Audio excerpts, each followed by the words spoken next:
Assalamualaikum students, I am Zobia Mahmood from Government Degree College for Women, Satellite Town. This is the last topic of your chapter number 15, cement industry. सबसे पहले तो हम देखते हैं कि cement है क्या। आपको पता है ये बाइंडिंग मटेरियल है जो बिल्डिंग में काम आता है। सीमेंट छोटी सैक्स में अवेलेबल होता है और आपने बहुत तरह का cement, grey cement, white cement ये देखे होंगे। जहाँ पे भी कंस्ट्रक्शन की जा रही होती है वहाँ पर ये सैक्स में प्रोवाइड किया जाता है और ये बहुत ही फाइन पाउडर की फॉर्म में, ग्रेश पाउडर, वाइट पाउडर की फॉर्म में होता है। तो सबसे पहले इसको इंट्रोड्यूस करवाया था एक इंग्लिश मेसन ने, ठीक है, अंग्रेज़ मिस्त्री था जोसेफ एस्टन। और उसने इसको कैसे बनाया, तामीर करते हुए उसने स्ट्रॉन्गली हीट किया लाइमस्टोन और क्ले को, लाइमस्टोन चूना और क्ले चिकनी मिट्टी, ठीक है। इनको अच्छी तरह से मिक्स किया एक ख़ास प्रोपोर्शन में और फिर इसको वाटर के साथ जब मिक्स किया तो उसने देखा कि ये आपस में ईंटों को जोड़ने में बहुत अच्छा मटेरियल साबित होता है। पहले कैसे किया जाता था, by the mixture of only mud and water, ठीक है ना, क्ले या चिकनी मिट्टी या मट्टी के और पानी यानी गारे के ज़रिए से ईंटों को, पत्थरों को आपस में जोड़ा जाता था। तो इसको कहा गया पोर्टलैंड सीमेंट, ठीक है, क्योंकि ये जो एक आइलैंड है पोर्टलैंड, उस पर मौजूद पत्थर हैं, तो उन पत्थरों को जब ग्राइंड किया जाता है वो भी बाइंडिंग के लिए अच्छा काम देते हैं। तो उस आइलैंड, पोर्टलैंड आइलैंड के ये रॉक से बहुत रिजेम्बलेंस थी इसलिए इस पाउडर को कहा गया पोर्टलैंड सीमेंट। इसके बाद हम देखते हैं कि सीमेंट की डेफिनेशन क्या है। सीमेंट की डेफिनेशन है कि ये एक ऐसा मटेरियल है, the material obtained by burning intimate mixture, intimate a very fine, very deep mixing के बाद जो मिक्सचर आता है, यानी उसमें पता ना चले कि जो रॉ मटेरियल हैं वो किस नेचर के हैं, बल्कि सब एक ही लगे, ठीक है ना। Intimate mixture of calcareous and argillaceous substances at sufficiently high temperature. तो जब हम कैलकेरियस और आर्जिलेशियस सब्सटेंसेस के इंटीमेट मिक्सचर को हीट करते हैं ना, वो क्या बन जाते हैं, क्लिंकर्स। और इस क्लिंकर को फिर बाद में ग्राइंड किया जाता है इनटू वेरी फाइन पाउडर, ठीक है। अब इसके इम्पॉर्टेंट कॉन्स्टिट्यूएंट्स क्या हैं, lime, alumina and silica. Alumina, aluminium oxide, silica it's from sand, silicon oxide. अब जो मटेरियल्स, रॉ मटेरियल्स हम यूज़ कर सकते हैं सीमेंट प्रोड्यूस करने के लिए, वो दो तरह के मटेरियल्स, बल्कि तीसरा है जिप्सम। तीन तरह के मटेरियल होते हैं। कैलकेरियस मटेरियल, कैलकेरियस मटेरियल का सोर्स है लाइमस्टोन, मार्बल, ठीक है, chalks, marine shell, they are all source of calcium oxide और इनकी बेसिक नेचर होती है, बेसिक कंपोनेंट प्रोवाइड करते हैं ये। आर्जिलेशियस मटेरियल में क्या क्या आ जाता है, क्ले, शेल, समंदर की जो मिट्टी हो और पत्थर होता है शेल, वहाँ पर slate, blast furnace, slag, sources of they all are clay, shale, slate, blast furnace, slag, they all are sources of aluminates and silicates जो कि acidic components होते हैं। तो तीसरा कंपोनेंट कैलकेरियस और आर्जिलेशियस मटेरियल्स को मिक्स करके किसी दो को, ठीक है ना, मिक्स किया जाएगा, उनको हीट किया जाएगा और हीट करने के बाद जो क्लिंकर बन जाएगा उसको जब फाइन पाउडर बनाने लगेंगे तो हम उसमें जिप्सम ऐड करते हैं। जिप्सम क्या है, calcium sulphate with 2 water molecules. Now how we will make cement. Cement is prepared by 2 ways. इसकी मैन्युफैक्चरिंग के 2 तरीके हैं, एक है ड्राई प्रोसेस और दूसरा है वेट प्रोसेस। अब ये क्लाइमेटिक कंडीशन किसी इलाके की, वहाँ की फ़िज़िकल अवेलेबिलिटी के कैसी चीज़ें हमारे पास, कैसा रॉ मटेरियल अवेलेबल है हमें, और उस पर डिपेंड करता है। और जो प्राइस है फ्यूल की किसी इलाके में, उस पर डिपेंड करता है कि हम कैसे, कौन सा वेट प्रोसेस ऑप्ट करेंगे या ड्राई प्रोसेस ऑप्ट करेंगे। देखें, जब वेट प्रोसेस होगा तो इलाके में फ्यूल सस्ता होना चाहिए ताकि जो पानी हो उसको हम एवेपोरेट कर सकें, ठीक है ना। पाकिस्तान में मोस्टली जो हमारे पास एक कुदरत का बेहतरीन तोहफ़ा सुई गैस के सूरत में मौजूद है, वही इंडस्ट्रीज़ को सप्लाई की जाती है एज अ फ्यूल। तो सस्ता रॉ मटेरियल है, सस्ता फ्यूल है हमारे पास, इसलिए हम वेट प्रोसेस एम्प्लॉय करते हैं। ड्राई प्रोसेस जो है, ड्राई प्रोसेस में बहुत ही एक्सेसिव फाइन ग्राइंडिंग की ज़रूरत होती है और ये उन इलाकों में काम करता है जहाँ पर हार्ड मटेरियल अवेलेबल हो। और वेट प्रोसेस के लिए सबसे ज़्यादा क्या ज़रूरी है, वेट प्रोसेस में ये फ़ायदा हो जाता है कि ये डस्ट इसमें से निकल जाती है। वेट प्रोसेस में जब हम पानी के साथ मिक्स करेंगे तो जो डस्ट है वो पानी के साथ रिमूव की जा सकती है और इसकी ग्राइंडिंग जो है वो बहुत आसान हो जाएगी। तो अल्हम्दुलिल्लाह पाकिस्तान में रिवर्स हैं जहाँ से हम वाटर एक्सेस में ले सकते हैं, फ्यूल सस्ता है, तो इसलिए पाकिस्तान में एम्प्लॉय किया जाता है वेट प्रोसेस। अब वेट प्रोसेस जो है उसके क्या क्या स्टेप्स हैं और कैसे हम 5 स्टेजेस में पोर्टलैंड सीमेंट बना सकते हैं। सबसे पहले है वेट प्रोसेस में जो हमारा आर्जिलेशियस और कैलकेरियस मटेरियल होगा, रॉ मटेरियल को ग्राइंड करना और क्रश करना, crushing and grinding of the raw material. उसके बाद mixing the raw material in the correct proportion.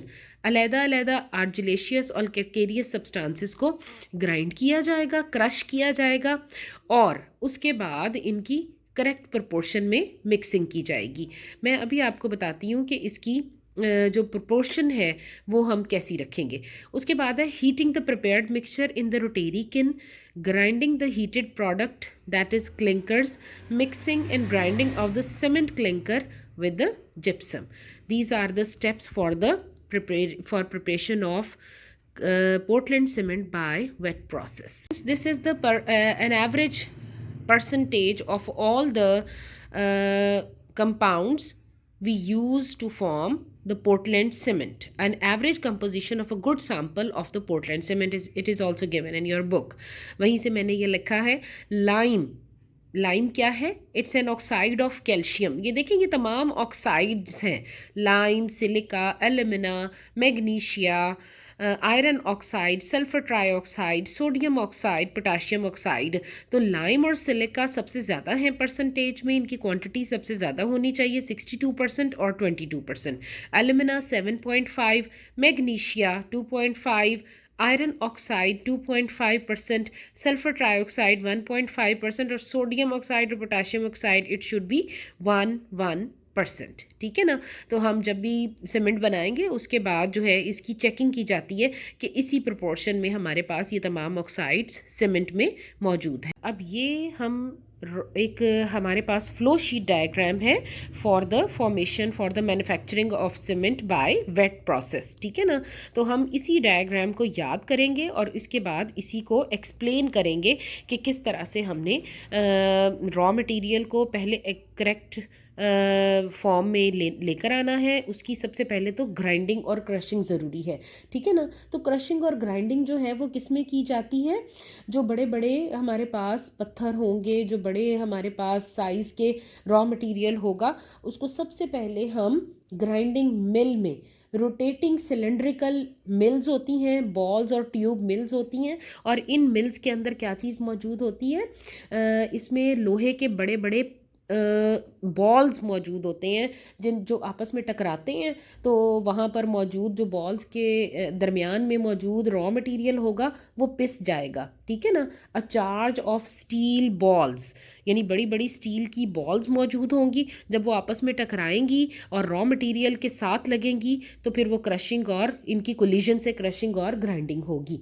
उसके बाद mixing of the raw material है, जो पाउडर्ड लाइमस्टोन है, it is mixed with the clay paste. ठीक है ना। चिकनी मिट्टी या मिट्टी की जो है वो हम पेस्ट बना लेंगे और उसमें पाउडर लाइमस्टोन को करेक्ट प्रोपोर्शन में मिक्स किया जाएगा। प्रोपोर्शन क्या है, 75% लाइमस्टोन होगा और 25% जो है हमारे पास क्ले होगी। इस रिजल्टिंग मटेरियल को जो हमारे पास ये पेस्ट, क्ले पेस्ट और लाइमस्टोन पाउडर को मिक्स करने से आएगा, इसको हम स्लरे कहते हैं। ठीक है ना। एक पेस्ट टाइप मटेरियल ही आ जाएगा ग्रेश कलर का, तो इसको स्लरे कहेंगे। इस स्लरे को हम इसमें वाटर मौजूद है क्योंकि आपने क्ले जो है उसको पेस्ट फॉर्म में लिया, वाटर के साथ मिक्स करके लिया, तो इट कंटेन्स 35 to 45% वाटर जिसको बाद में हम फिल्ट्रेशन से या जो है उसको रिड्यूस करते हैं, उसकी परसेंटेज या एवेपोरेशन से 20 to 30% वाटर की प्रोपोर्शन इसमें होनी चाहिए, और ताकि हमारे पास जो बाद में फ्यूल कम से कम इस्तेमाल हो इस वाटर को एवेपोरेट करने के लिए। अच्छा, उसके बाद जो स्लरे है उसको रोटेरी किन में हीट किया जाएगा। रोटेरी किन जो है सीमेंट फॉर्मेशन का एक बेसिक जो है वो स्टेप है, और बेसिक फंक्शन यहाँ पर रोटेरी किन में ही होगा, ठीक है ना। रोटेरी किन जो है ये एक हमारे पास सिलेंड्रिकल लार्ज सिलेंड्रिकल मशीन है जिसकी 8 to 15 फीट इसकी चौड़ाई होगी और 300 to 500 फीट इसकी लेंथ होगी, और इसको हम टिल्टेड फॉर्म में रखेंगे। ये किस चीज़ की बनी हुई होती है रोटेरी किन? It is made up of steel, और अंदर इसके फायर ब्रिक्स होंगी, स्टील की बनी हुई होगी, बड़ी सी लोहे की भट्टी आप इसे कह लें, ठीक है ना। तो ये किस फॉर्म में होगी? जैसे आपने देखा हुआ होगा, जैसे हमारी ईंटें पकाने के भट्टे लगे हुए होते हैं, ऊपर से थोड़ा सा कॉनिकल होते हैं और नीचे से ब्रॉड हो जाते हैं, इसी तरह से ये है रोटेरी किन होगी। और इसकी डायमेंशंस आपको बता दी मैंने, 8 to 15 फीट डायामीटर होगा इसका, और इसकी जो लंबाई है 300 to 500 फीट होगी।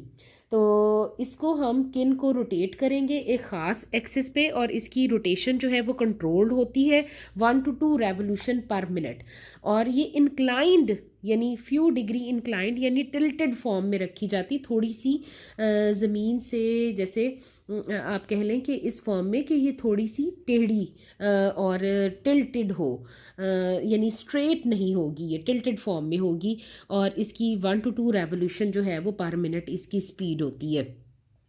इसके अंदर हम जो हमारा रॉ मटेरियल अब पाउडर स्लरे आ गया उसको हम एंटर करेंगे। This is entered in the bulk और स्टेप बाय स्टेप, ठीक है ना, आहिस्ता आहिस्ता इसको किया जाता है, या एक ही दफ़ा डालकर हम इसको जो है वो चला देंगे। अच्छा, अब इसमें चार्ज फिल किया जाएगा, और उसके लिए फ्यूल जो हम यूज़ करते हैं वो कोल है, ऑयल, नेचुरल गैस, ये फ्यूल इस्तेमाल होगा जो इस रोटेरी किन के अंदर क्या प्रोड्यूस कर सके, एक ख़ास टेम्परेचर। रोटेरी किन जो है इसके बहुत सारे पोर्शंस हैं, तकरीबन इसके जो है वो 4 पोर्शंस हैं जिनमें हम डिफरेंट टेम्परेचर्स पर डिफरेंट प्रोसेसेस ऑब्ज़र्व करेंगे, ठीक है ना। तो इस प्रोसेस में रोटेरी किन के अंदर 2 से 3 घंटे लगते हैं, और जो हमारा रॉ मटेरियल है वो कंप्लीट रॉ मटेरियल का मिक्सचर है स्लरे, वो कम्प्लीटली क्लिंकर्स में चेंज हो जाता है।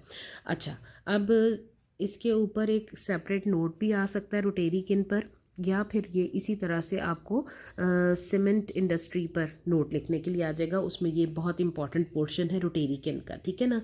अच्छा, सबसे पहले इसका जो जोन होते हैं रोटेरी किन के, सबसे पहले उसका आता है ड्राइंग और प्री हीटिंग जोन, जिसका मिनिमम टेम्परेचर होगा 500 डिग्री सेल्सियस, और यहाँ पर जो हमारा स्लरे है उसको एल्युमिनियम ऑक्साइड, सिलिकॉन ऑक्साइड और फेरिक ऑक्साइड ये इसमें ब्रेक कर लिया जाएगा, ठीक है ना। मॉइस्चर रिमूव हो जाएगा प्री हीटिंग जोन में, ठीक है ना। पानी तो 100 डिग्री सेंटीग्रेड पर ही बॉयल हो जाता है ना, तो इतने 500 डिग्री सेल्सियस पर वो अच्छी तरह से रिमूव हो जाएगा और उसकी प्रोपोर्शन कम हो जाएगी। उसके बाद आ जाता है डीकम्पोजिशन जोन, जिसमें मॉडरेट टेम्परेचर होगा, यानी ना बहुत ज़्यादा ना बहुत कम, तो ये 800 to 900 डिग्री सेल्सियस टेम्परेचर होगा। और यहाँ पर क्या प्रोसेस होगा, कैल्शियम कार्बोनेट यानी जो हमारा लाइमस्टोन है, it is being converted to calcium oxide and carbon dioxide, lime और कार्बन डाइऑक्साइड में ये कन्वर्ट हो जाएगा। ये तमाम जो रिएक्शंस हैं ये आपकी बुक में गिवन है। उसके बाद मैक्सिमम टेम्परेचर जोन आता है जिसको हम कहते हैं बर्निंग जोन। इस जोन में मैक्सिमम टेम्परेचर 1500 डिग्री सेंटीग्रेड, देखिए 500 से शुरू हुआ, फिर 900 आया, और उसके बाद है 1500 डिग्री सेल्सियस। और यहाँ पर तमाम ऑक्साइड्स एल्यूमिनियम, सिलिकॉन, आयरन और कैल्शियम ऑक्साइड जो है ये ज्वाइन हो जाएंगी हाई टेम्परेचर पर।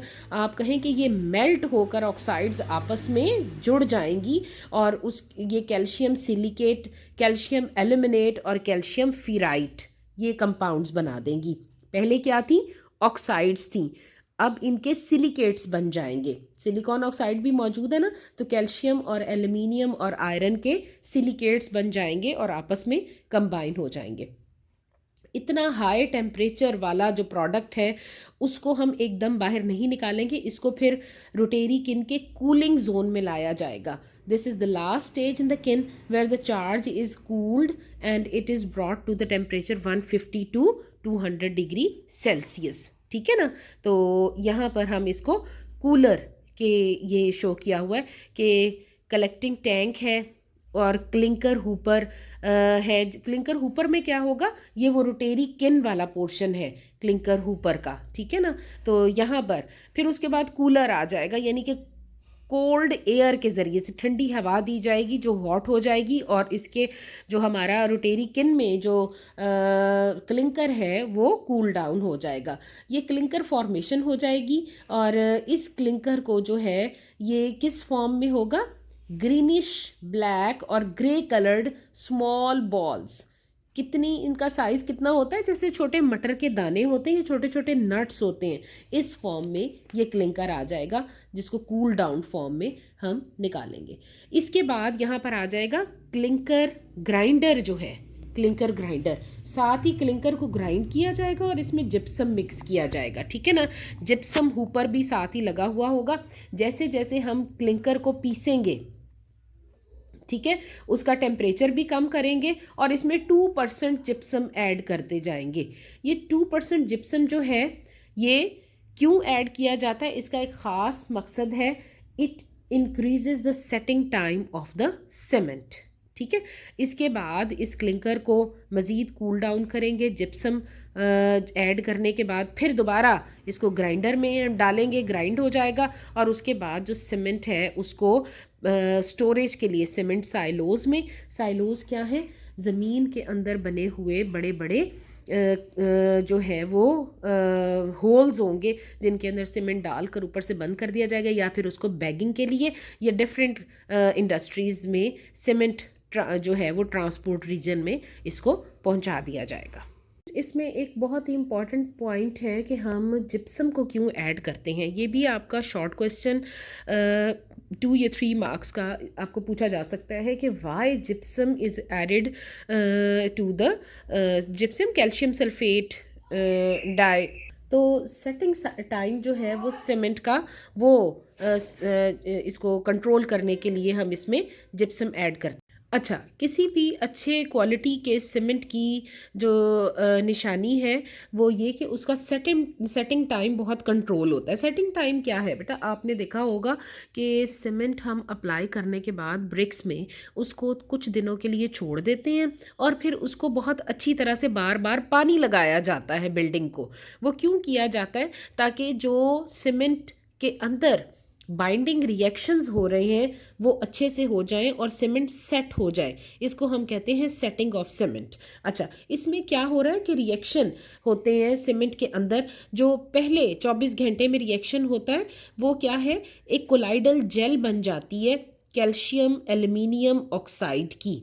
ठीक है, कैल्शियम एल्यूमिनियम ऑक्साइड, और उसमें ये हाइड्रेटेड ट्राई कैल्शियम एल्यूमिनियम इसको हम कहते हैं वाटर बेस में मौजूद होगा। अब हर स्टेप पर वाटर रिक्वायर्ड है, इसलिए हम बिल्डिंग को बहुत अच्छी तरह से पानी देते हैं बार बार। ठीक है, और उसको सूखने नहीं देते।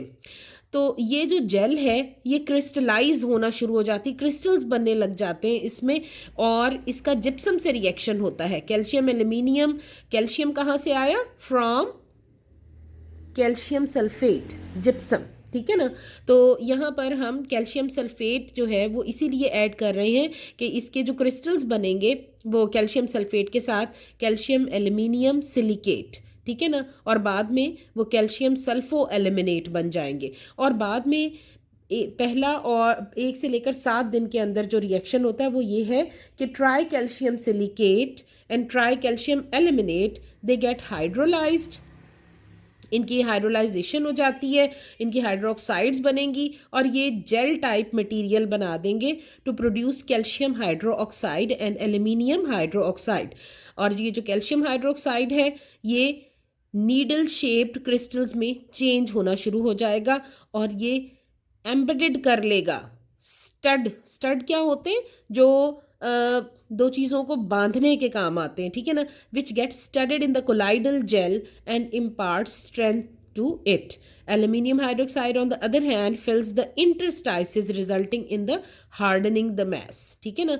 जो जगह बच जाती है, जो इंटरस्टिशियल स्पेसिस क्या होते हैं, क्रिस्टल्स के अंदर जो जगह बच जाएगी, ठीक है ना, उसको क्या चीज़ फिल कर रही है? Aluminium hydroxide.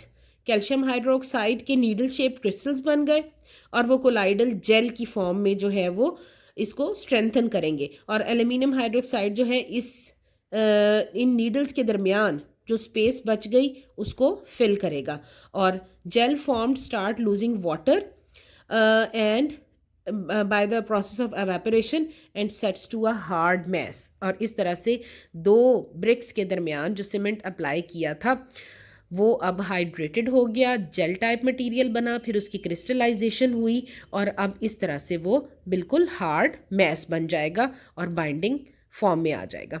आगे ये सीमेंट इंडस्ट्री का स्कोप दिया हुआ है। This is the very old edition of your book. तो मैं सजेस्ट करूँगी आप इसको काइंडली देखें कि today what is the percentage of cement produced in Pakistan. तो यहाँ पर तो लिखा हुआ है ना 9,578 बल्कि 95,78,802 मेट्रिक टन्स पर एनम।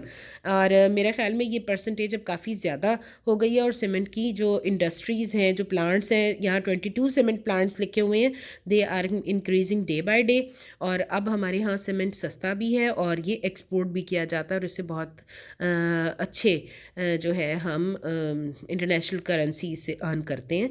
इससे हम ट्रेड है हमारी, तो नियर कंट्रीज़ को ये सप्लाई किया जाता है। ओके गर्ल्स, अल्लाह हाफिज़।